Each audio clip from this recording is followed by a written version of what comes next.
Well, physically, they would be quite unrecognizable for us, I think, because there was no quite clear boundary of what defined a street. So around the places that have been excavated around the back, they see streets that lead into walls or into stairs. The very few places that were defined as streets would be around the AGORA, the central marketplace. And there, the streets would be quite dirty and messy, and a mixture of humans and animals will be occupying it. Because one of the things that Athens did not have was any kind of central authority to take care of the street. There was no municipal cleaning, there was no responsible parties. It was just basically whoever you do whatever you want basically within certain bounds. That's kind of what defines the street for Athens, I think, this kind of limited freedom that it provided.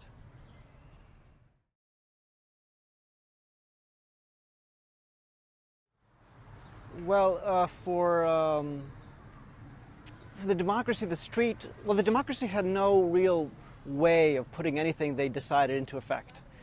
As I said, they had no municipal force to clean the street, let's say, but they also had no police to police the street or to put into effect the decisions that were made by the council and the assembly. So they needed the people who were in the street to be talking about things, to be discussing it, and if they had any hope of putting anything into effect. So they needed that public sphere to cooperate with the institutional sphere to put a decision into effect, or a verdict, or a judgment, or anything really. And so they needed that space for the democracy to work.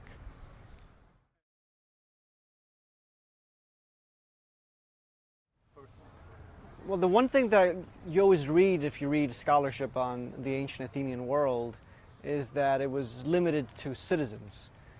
Citizens would be the ones active in the institutions, but they were a minority. So my initial question was, what were the others doing in Athens? How were they involved? Were there other forms of involvement that were not necessarily acknowledged in an institutional framework? And that was one side of it. The other side was I was studying this interesting ritual of supplication. And this was when somebody would be running away from someone and would call attention to their situation by running into the street, usually in their underwear, and taking refuge at an altar. So I was kind of puzzled by that. Like, what would they try to accomplish, and why would they be addressing this stunt to an audience that theoretically should have no power or no influence in the institutional framework? And this sort of got me thinking about this more and more. I started looking for more and more evidence for non-institutional political action, which is what the street essentially is all about. And I found a lot of it, I think, a lot of these forms of stunts.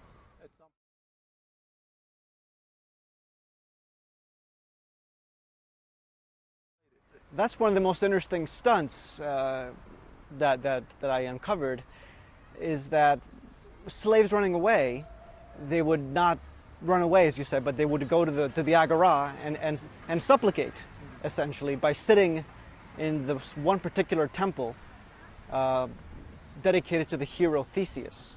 He was seen as a particular patron hero, let's say, of runaway slaves. So I was puzzled by this, like, why would slaves run away but not run away? What were they trying to accomplish?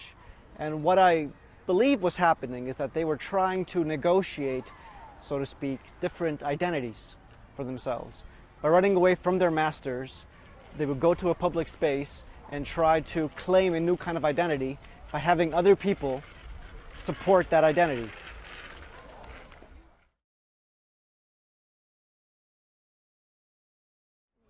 It had this dual character, exactly as you say. So on the one side, it was the sacred space, and there were these wash basins at the borders, and there was also these signs that would say limit to the agora. They would be the boundary markers. So it was a very clearly defined space, which was unusual for Athens, because Athens had a lot of space was multi-purpose. And that's the case for the agora too, but there was clearly an effort to mark this space out as very special. And we're talking about a very small space. We're talking about maybe 30 acres, maybe a quarter mile square. It's a very small space, very compact. And yet, if you look at the records, everything that happened that was important in Athens happened there, including marketplace. That's where one meaning of the agora. Another thing, what happens, political meetings would happen in the agora, shows would happen in the agora. Everything and anything that was important would happen in this very, very confined space. And it was seen as a space that was sort of important but also dangerous. It was seen as it had to be kept at the margins, even though it was central. So there was a kind of duality to it. So now if you go there, you see all these structures that were built over time, but in the initial period, it would be housing very temporary structures. And in fact, if you look at the site now, you see all these old holes, post holes, all over the place for all these signs of changing use of this space. So just to give you an example, one of the things that they would do is once a year they would hold this practice called ostracism, where they would gather all the citizens and they would all vote on one person to kick out of the city. And this would happen in the agora. But other times there would be marketplace going on, and there would be selling and buying, and it was also very, very dirty space. That's one thing we hear about as well. People complaining about the filth in the agora. Were the people washing themselves because it was dirty, or because it was a sacred place? It was sacred. And one thing I kind of find interesting, and I always tell my students that they find kind of interesting, is that in this space there was no public bathrooms at all. And in fact, it seems that they would just sort of relieve themselves in public. So it's just to give you a sense of the texture of the smell of the place. It would be very, very pungent. Animals, humans mixing, politics, citizens, non-citizens. It's a very, very messy space.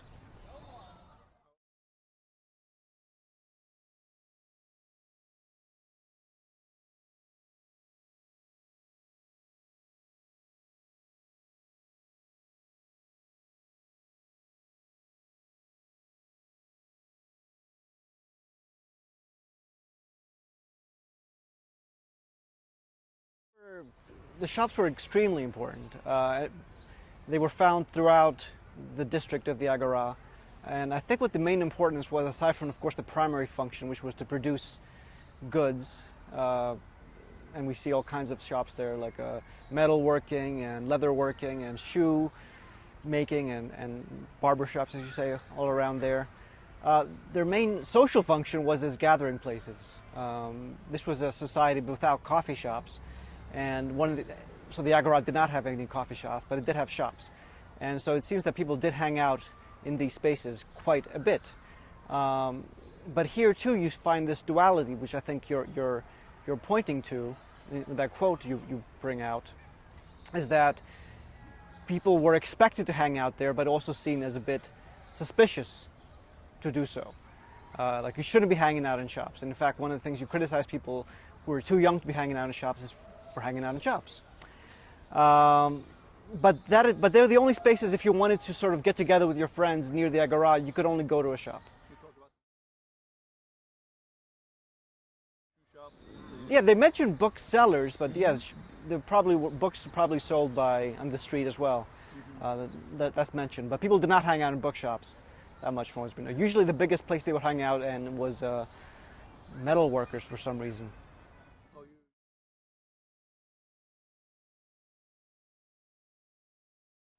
Right, so yeah, one of the few descriptions we have, right, one of the few images is this gathering around the metal shop. Around the metal shops. You have people actually working in the metal shop, and in the background, these guys hanging out and having discussions, right.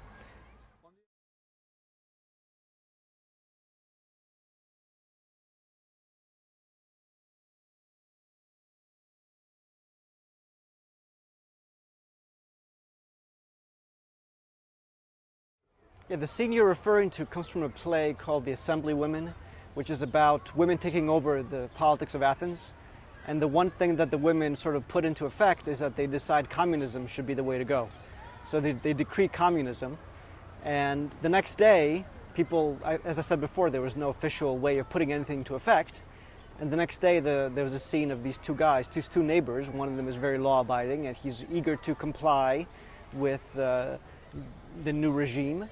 But his friend says, why would you do such a thing? Why would you comply with what the law says. And he says, well, shouldn't I do that? It's the law. It's like, the law, don't be stupid. Look at the crowd. What is the crowd doing? What is the mass of people doing? Are we all obeying the law? If we are obeying the law, then you must do that as well. But otherwise, you're a fool to listen to what the institution says.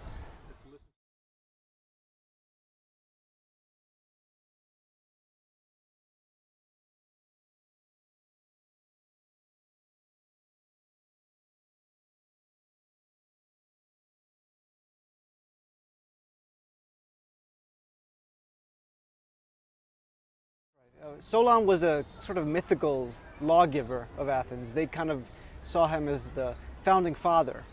He was the equivalent, like, I suppose, of George Washington or something like that. He was also seen as the source of all of their laws, the laws that they did not know where they came from because they didn't usually record where laws were made or how they were made until a later period. So they gave all this to Solon. And what's interesting about Solon was also that there were a lot of stories about him. And one of those stories portrays him as criticizing theater and criticizing somebody for inventing theater. But at the same time, other stories portray him as engaging in theatricality. For instance, pretending to be insane and walking into the Agora and reciting a poem about something that he could not talk about publicly. So I think that's very emblematic of how elites viewed the street, again, and theatricality more generally. Very suspicious. They thought that you should abide by institutional logic, that you should follow the rules of fair play, that is in a debate and in rhetorical competitions, but they also used the street when it suited them, as Solon did. And I think that is the case more broadly.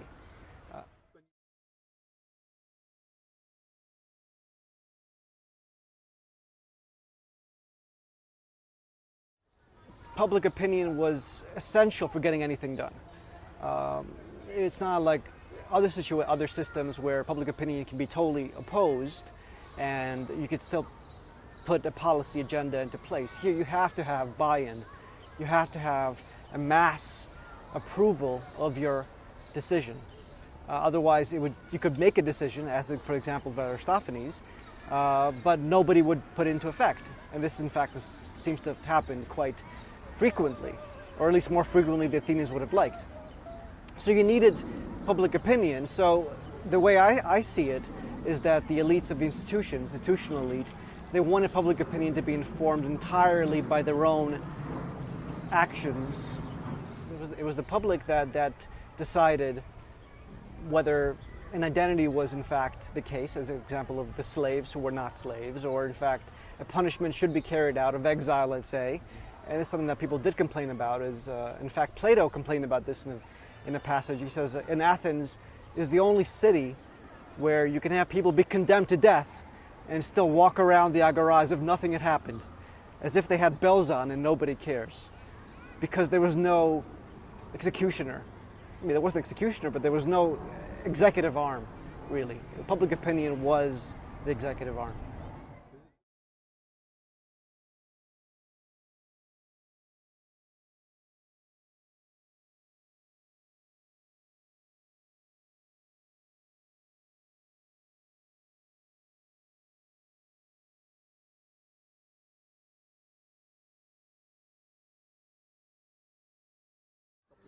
I think the central insight is that these were forms of communication. Rather than a slogan, let's say, or a message, you would have a crystallization of a political position in the form of a theatrical display. So, for example, during some political upheaval in the mid-5th century, when they were attacking this elite council, they portrayed the council as a kind of villain by portraying them as attacking a suppliant. So that particular story is what would circulate rather than any argument. So it's a kind of argument, it's a kind of a story that circulates, that makes the rounds of the public sphere, portraying events, agendas, arguments, policies in a very dramatic, gossipy, and interesting form.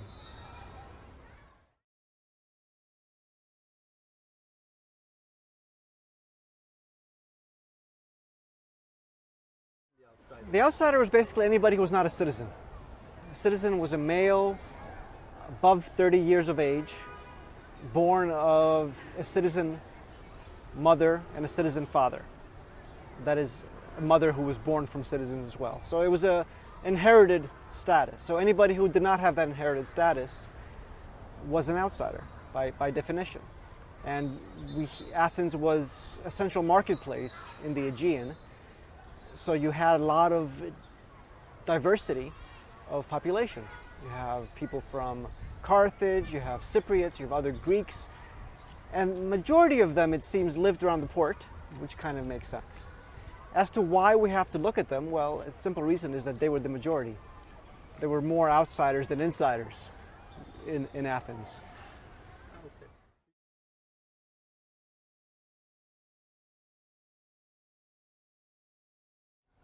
Okay. Magnesia was the city that Plato founds and discusses in the Laws. He portrays it as a new colony being founded on the island of Crete. And so he sets forth in great detail in 12 books, in about 500 pages, every law, every institution that this ideal city should have. And this city, he says, is not quite the ideal. The ideal is in the Republic, where philosophers are kings and rulers. That is the best you could have. You can have the best society is one where everybody knows their place, everybody minds their business, and the people who really know what truth is are in charge. But in Magnesia, which he calls second best utopia, it looks a lot more like Athens. And the biggest difference with the Republic is that there's no ruling class per se. One of the biggest differences is that anybody who wants can have a say in how policies are made, every citizen that is, and in how policies are carried out. And the other biggest difference from Athens, more generally, is that he tries to really regulate the marketplace.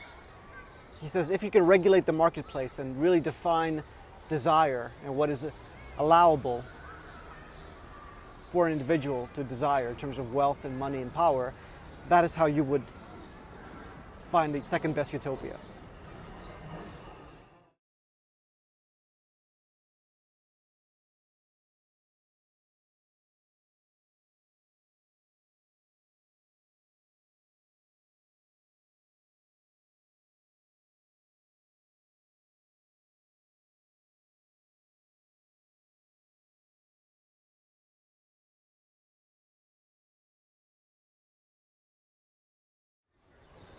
I think what he saw as desirable in Athens was broad involvement. I think in Magnesia, that's what I really see as the most important connection to Athens. It's involvement of not just the citizens who he thought were essential. Like he never proposed that everybody should be a citizen. In fact, he limited the number of citizens. He thought that a city that grows too big, like Aristotle also thought this, cannot be a city anymore. You need a small city where everybody knows each other, everybody knows each other's business. So he limited the number of citizens to 5,000 households. Above that, you had to leave the city. But he also thought that people who were not citizens had a very important role to play through gossiping, especially as you point out, by talking about what is praiseworthy, what is blameworthy behavior among everybody else. So rather than put in a police force, he thought by criticizing each other and by teaching each other what is important, you can have a much more free and a much more well-regulated society than you would have otherwise.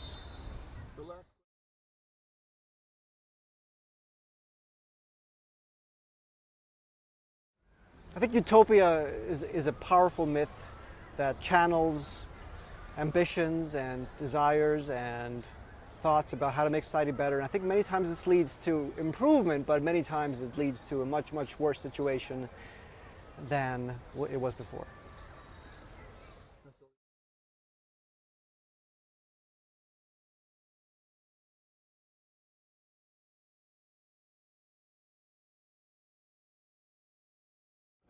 But not just property communism, but also sexual communism. Oh. So they decide that everybody has to have sex. All the ugly people have to have sex first. before the good-looking people get to have sex.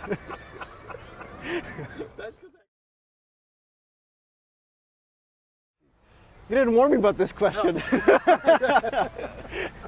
Oh yeah, that's right. I didn't tell you about this one. I think that's a great start, though. Huh?